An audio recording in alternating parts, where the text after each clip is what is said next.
levantamento do sigilo da delação do Mauro Cid traz elementos muito impactantes. Esses elementos não passaram desapercebidos pelo procurador-geral, que ofereceu uma denúncia que poucas vezes, olha, nos meus 25 anos, esse ano completo, 24 ou 25, de advocacia criminal, eu vi uma denúncia tão inteligente, né? Assim, é uma denúncia com uma construção muito diferente do que a gente costuma ver em casos de grande repercussão, né? O Ministério Público, muitas vezes, digamos assim, megalomaníaco, né? Faz uma denúncia muito extensa, muitos réus, muitos crimes, muitos fatos. O procurador foi na contramão, né? Apesar de ser, obviamente, um fato bastante complexo e grave, ele conseguiu, numa peça longa, porque precisa ser longa, porque são muitos acontecimentos e ali que tem que ser feitos, mas ele conseguiu reduzir esse fatiamento da denúncia, é algo estrategicamente muito inteligente. E, como eu disse, poucas vezes nos meus mais de 20 anos de advocacia eu vi uma peça tão inteligente, além da robustez da peça, etc. E voltando à tua pergunta com relação à delação do Cid, o que é importante de toda e qualquer delação é que ela tenha prova de corroboração, né? A gente pode ler uma delação isoladamente, pode falar, nossa, que fato grave, mas a palavra do delator, ela não é uma palavra final, né? Alguém cometeu um crime e está se utilizando do benefício que a lei prevê para se ver livre desse crime. É natural que você tenha que ver isso com cuidado, no mínimo, né? E como é que esse cuidado é posto à prova? Com uma corroboração probatória. O que a denúncia faz, se faz também de novo, bastante inteligência, é pegar todos esses pontos da delação do Cid e trazer prova de corroboração, que eu estava acompanhando vocês antes aqui, realmente é uma tentativa de golpe impresso e auditável. A quantidade de material produzido, probatório, nesse caso, pelos próprios acusados, assim, causa no meu ponto de vista, uma alegria, porque eu quero que todos sejam processados. Mas causa espanto, para dizer o mínimo. Assim, produziram muita prova contra eles. É isso. Aliás, eu queria trazer outro ponto dessa delação, porque aí a gente está trazendo outro caso para dentro dessa história, né? Porque o Mauro Cid diz que entregou $18 mil da venda de joias sauditas diretamente para o Jair Bolsonaro. Então, o Cid explicou que os valores totais, atenção, somam $86 mil, contando também as entregas que foram feitas pelo pai dele, o general Lorena Cid, para quem não se lembra, aquele que tirou a foto. Tirou a foto, de novo. Com o reflexo dele mesmo. Impresso e auditável, mais uma vez. Mais uma vez, muito bom, impresso e auditável. E aí ele explicou que os valores eram pagos em dinheiro, justamente para não deixar rastros. Então, a gente tem também o trecho desse documento, eu acho que vale a gente colocar aqui na tela para ressaltar. Que ao retornar ao Brasil, entregou os $18 mil ao ex-presidente Jair Bolsonaro, está grifado aí em amarelo, que o dinheiro seria entregue sempre em espécie, de forma a evitar que circulasse no sistema bancário normal. Chico, me lembra o negócio muito... do Jair. Olha, a gente está aqui, conectado. O negócio do Jair. Aquele livro mostra todas as operações dessa família, a transação, evitar o sistema bancário. Aí, mais um capítulo dessa história também, ele detalha, mais uma vez, delação do Mauro Cid aqui, gente, que o Bolsonaro pediu que as joias fossem vendidas para ele pagar dívida. E entre essas dívidas, olha que interessante, estão multas por andar sem capacete, essa é uma delas, nas motociatas, vocês lembram das motociatas, né? Todo mundo tem muita lembrança desses eventos do Bolsonaro. E também pagar uma indenização para a deputada Maria do Rosário. Rapaz. Vocês lembram? Sim, a Maria do Rosário, que ele sempre atacou. Tem aquela cena dantesca em que ele ameaça dar um tapa na Maria do Rosário dentro do Congresso Nacional, antes de ser eleito presidente, né, quando ele estava na pré-campanha, né?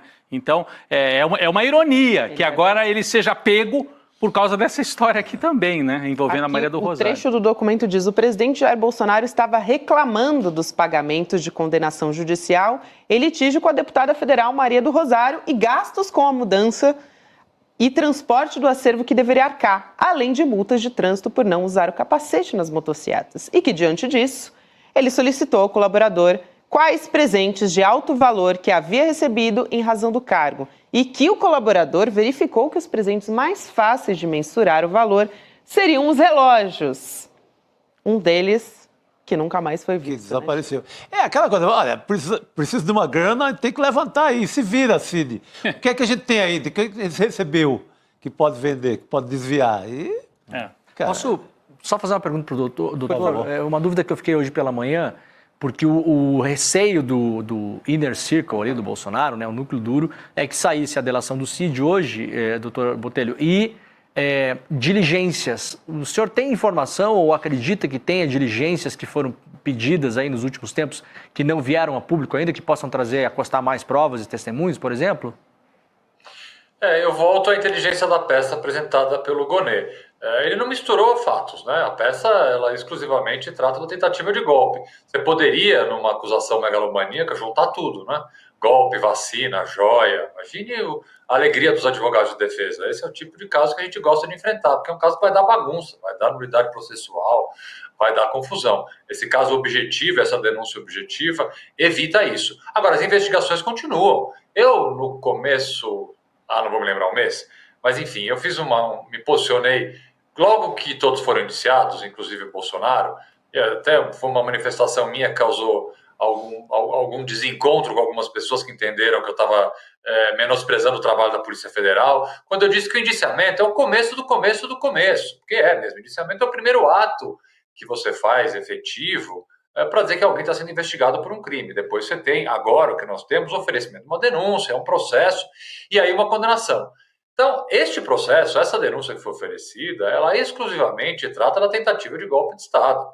Há outras investigações em curso. Então, assim, esse é o começo, parte 2, né? É o primeiro processo que a gente vai ter pela frente. Agora, outros processos, seja das vacinas, seja das joias, seja de outros crimes que estão sendo investigados, certamente o Bolsonaro vai ter que responder. Então, quando você me pergunta, há outras diligências? Eu não tenho conhecimento, porque eu não acompanho, obviamente nem teria como acompanhar a investigação, mas consigo imaginar, sim, a possibilidade da Polícia Federal continuar a investigar outros crimes que ainda não tem denúncia oferecida e não tem ainda relatórios. O que a gente chama relatório? Quando uma investigação termina, a gente fala que ela é relatada, o relatório final de investigação. Investigações ainda não relatadas, portanto, diligências podem estar acontecendo nesse momento. Posso aproveitar também e a gente saiu, porque a gente aqui misturou um pouquinho, mas é porque o noticiário hoje ganhou esse outro aspecto que foi a delação do Cid, tratando do caso das joias, que só para esclarecer para o nosso internauta, para o nosso público, não está na denúncia, né? O doutor Arruda Botelho deixou muito claro que não está na denúncia do procurador o caso das joias. Mas então eu quero voltar para a denúncia do procurador e para a sequência do que vai acontecer processualmente, né, doutor Arruda Botelho? O julgamento deve ocorrer na primeira turma do STF. A gente tem até aqui a composição da primeira turma. Vamos só colocar aqui a composição e na sequência eu gostaria que o senhor comentasse, porque tem gente contestando, dizendo que deveria ir para o plenário. Está aí a primeira turma do STF. Luiz Fux, Carmen Lúcia, Cristiano Zanin, Alexandre de Moraes e Flávio Dino. Alexandre de Moraes, que é o relator, né, que tem o comando desta ação. Hoje saiu uma notícia de que tem alguns ministros contestando o fato do julgamento acontecer na primeira turma e achando que ela deveria ir para o plenário. Qual a sua avaliação? Processualmente tem que ser na primeira turma mesmo? Pode-se abrir essa discussão? Queria uma avaliação sua sobre esse próximo passo, que vai ser recebimento da denúncia e depois julgamento da primeira turma. Por que está acontecendo essa discussão?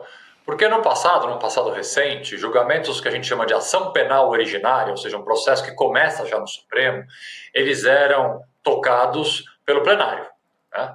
Diante do fato de que ações penais muito grandes travam o plenário, vamos lembrar do Mensalão. O Mensalão travou o plenário, eu que advoguei no Mensalão, passava semanas e semanas em Brasília, e o único caso no plenário era o Mensalão. Como trava a pauta do Supremo, o julgamento de uma ação penal originária, houve uma alteração no regimento no final de 2023, dizendo que existe agora uma determinação para que ações penais originárias sejam julgadas nas turmas.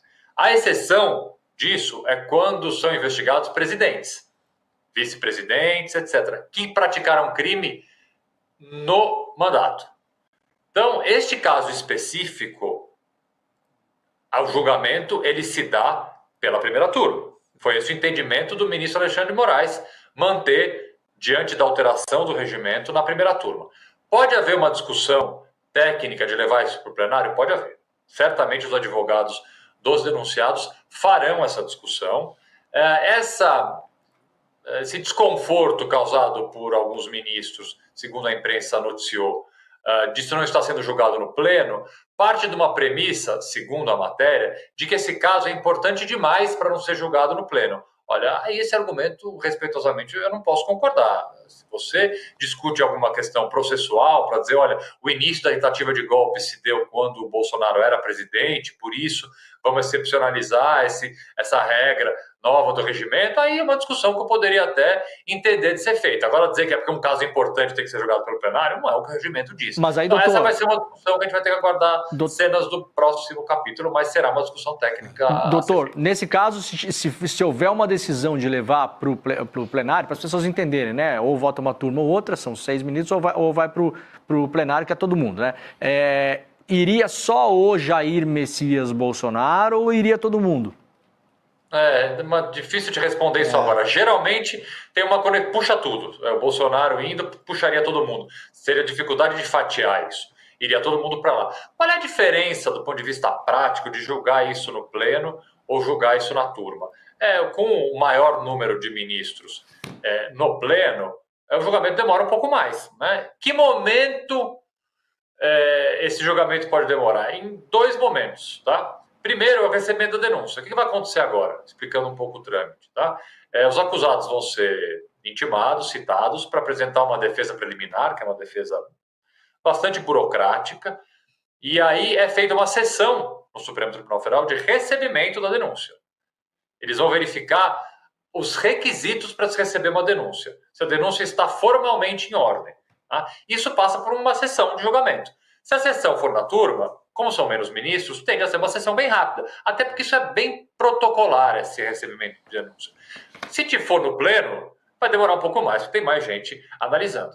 Então, depois desse recebimento, o que vai acontecer? A gente efetivamente pode chamar Bolsonaro e os outros 7 de réus. Eles terão um prazo para oferecer aí uma defesa um pouco mais completa, que é uma resposta à acusação, é nesse momento que eles vão arrolar as testemunhas e pedir provas que eles querem produzir. A partir, então, dessa segunda análise, vai ser feita um cronograma de audiências, que aí está o ponto bem importante para a gente projetar tempo de julgamento, né? Hoje eu fui questionado por vários colegas jornalistas quanto tempo vai demorar esse processo. Gente, nem com bola de cristal eu poderia dizer. Eu vou dar aqui um palpite pela minha experiência em ações penais de grande complexidade e ações penais originárias do Supremo. Eu acho que 2025 não acaba. Acho muito pouco provável conseguir tocar esse processo até o final de 2025. Porque tem prazos que o ministro Alexandre de Moraes, por mais que ele vai imprimir uma velocidade gigantesca e tamanha nesse processo, tem prazos que ele tem que cumprir. E se as defesas arrolarem centenas de testemunhas, e elas podem arrolar, a lei permite isso, ele vai ter que ouvir essas testemunhas. É muito difícil sustentar um indeferimento de oitiva de testemunho. Ele não faria isso correndo o risco de cavar o que a gente chama de uma nulidade. Então, é um trâmite que demora, né? Por mais que ele tenha vários juízes instrutores ali para fazer essas audiências, isso demora. Então, depois dessas audiências, primeiro, audiência de testemunha de acusação, depois testemunha de defesa, por último, interrogatório. Terminou isso, a gente terminou a fase de instrução processual, que a gente chama. Aí as defesas apresentam, de fato, a defesa final. A acusação vai lá e apresenta uma peça de acusação, a defesa vai e apresenta uma peça de defesa e o processo vai para sentença. Neste momento de julgar é que a gente tem, de novo, aí a reunião dos ministros e ministra para dar o veredito, culpado ou não, e qual pena eles vão ser condenados. Aí, de novo, a gente pode ter uma diferença de duração se o caso estiver na turma ou se o caso estiver no pleno. Isso aí. Perfeito, explicação super didática. muito didática e importante para a gente. Eu acho que tem uma diferença de placar também. No pleno, o óbvio é dar 9-2. E na turma, 5-0. Pelo repertório dos ministros, que a gente conhece. Pode jogar no bicho já, Chico. Já tô nessa. Doutor Augusto, quero muito agradecer a sua presença aqui. Muito obrigada, é um prazer recebê-lo sempre. Até uma próxima. Obrigado, doutor. Obrigado, querido. Boa semana a vocês. Tchau, tchau. Conversamos com o advogado Augusto de Arruda Botelho aqui.